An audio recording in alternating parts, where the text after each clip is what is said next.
Paano gumawa ng nakakatakot na Tagalog horror story? Ito yung mga tips ko sa mga baguhan pa dyan na kagaya ko. Magbibigay rin ako ng sample sa inyo para alam nyo kung paano patakbuhin yung kwento. So hi guys, ako nga pala si GL, ang creator ng I Love Horror. Kung trip mo ang Tagalog horror stories, series at historical horror, stay tuned kasi sa video na ito, ibabahagi ko ang tips kung paano ako gumagawa ng mga nakakatakot na kwento. At sa huli, gagawa tayo ng isang short story na pinamagatang Anino. Excited na ba kayo? Let's start! Ang unang tip ko, magsimula ka sa isang catchy or intriguing na title.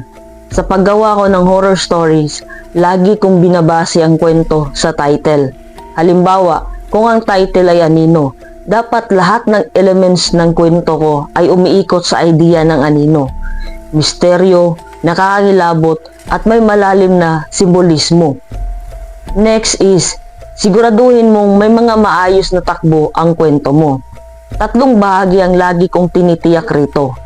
Simula, gitna, at wakas. Sa simula, ipakita ang normal na buhay ng karakter. Sa gitna, magpasok ka ng conflict o nakakatakot na mga pangyayari. At sa wakas, magbigay ka ng twist na di nila inaasahan para maramdaman ng readers o audience mo ang kwento. I-describe mo ng maigi ang paligid, tunog at emosyon ng mga characters, yung tipong mararamdaman nila ang kaba o takot habang binabasa nila o pinapakinggan nila ang kwento mo. Kung gagawa ka ng historical horror, importante dito ang research. Ako, binabasa ko yung mga lumang documents na nakikita ko sa internet. Chine-check ko sa internet baka may mga interview ng locals or kinokolekta ko yung mga real photo ng mga taong involved dito at lugar kung saan nangyari ito. Mas nakakatakot kasi pag alam mo may totoong basihan ang kwento mo. Ang horror mas effective kapag may mga tanong na hindi nasasagot. Huwag mong i-explain lahat. Hayaan mo ang audience mo ang mag-isip at mag-connect ng dots. Dito sila lalong matatakot. So, ayan ang mga tips ko kung paano gumawa ng horror stories. Ngayon, bibigyan ko kayo ng sample para may idea kayo sa mga story na gagawin nyo.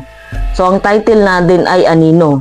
At habang ginagawa natin ito, ipapaliwanag ko sa inyo kung paano ko bubuuin ang kwentong ito base sa mga tips na nabanggit ko kanina. Okay, simulan natin ang sample story natin na ang title ay Anino. Alas 3 ng madaling araw. Si Lito nagising sa tunog ng mga yabag mula sa sala. Akala niya na nanay niya ang gumagalaw pero nung silipin niya, wala namang tao. Tahimik ang paligid. Nung bumalik siya sa kama, napansin niya ang isang anino sa pader. Hugis ng matandang babae. Nakayuko ito at parang nakatingin sa kanya. Sinubukan niyang buksan ang ilaw pero bago niya maabot ang switch, may narinig siyang bulong. Huwag kang lalapit. Napatigil siya. Parang hindi siya makagalaw. Yung anino, dahan-dahang lumapit sa kanya at naramdaman niya ang malamig na hangin sa batok niya. So, ayan guys, ang sample story natin na Anino.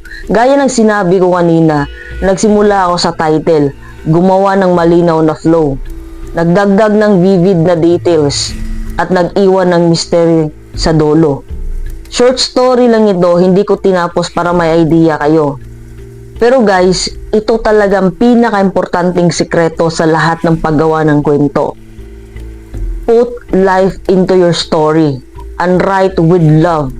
Kapag may puso ang kwento mo, mararamdaman ng audience ang bawat takot, kaba at emosyon ng bawat characters ng kwento mo. Hindi lang ito tungkol sa pagpapakaba.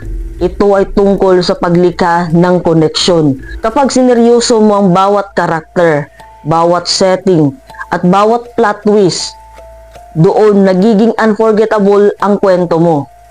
Remember, a great horror story isn't just scary. It also makes people feel. So always write with passion and love, and trust me, your stories will stand out. So ayan guys, ang proseso ko sa paggawa ng horror stories. Kung may natutunan kayo, don't forget to like, share, and follow I Love Horror. Lagi niyong tandaan, sa bawat anino, may kwento at minsan, mas nakakatakot pa ang hindi mo nakikita. See you in the next video. Stay safe and God bless everyone.